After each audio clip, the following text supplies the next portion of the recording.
Which union are you part of? I am a spokesman, Secretary General of Teachers Union in the area of Kasserine. The interim government announced that all their next 2 years' development money would go to Kasserine and Sidi Bouzid, the two places that made the revolution. That was just propaganda. It hasn't happened. No, it hasn't happened. It was just a propaganda. So, anyway. What do you want us to do?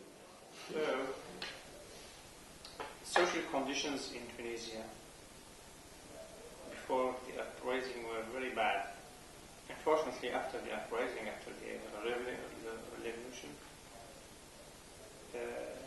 things got worse than they used to be. Because in what sense they went worse? You mean under the freedoms or the economic situation?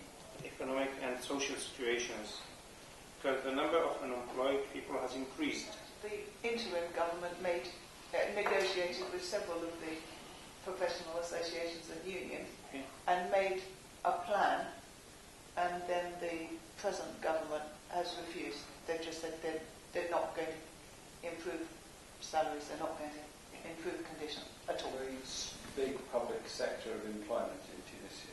Yes. The biggest permanent employer in the state. Yes, and many people in Tunisia lost their jobs because the Tunisian economy is based mainly on tourism, and because the number of tourists who come to Tunisia has decreased, so many hotels have closed, and when the hotels close, the people lose their jobs, and the extra activity which is built around tourism, manufacturers, and they don't sell anything anymore. Oh, well, the transport, restaurants. Yes, restaurants, cafes, parks, discos, transport. All these sectors are paralyzed because of lack of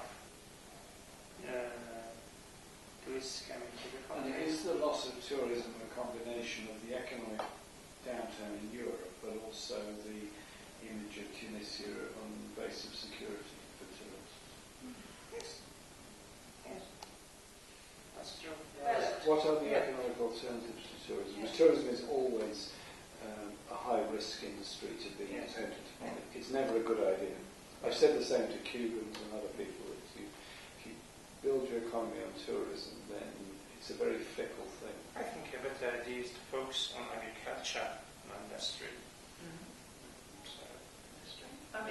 We say that we think the Tunisian revolution was wonderful, but actually we're just completely turning our backs on it, on the people who really made it, which was a combination of young, unemployed graduates, or just young, unemployed people, and the organised trade union movement. And the trade union movement is continuing to try and uphold the values of the revolution for social justice and liberty of speech and thought.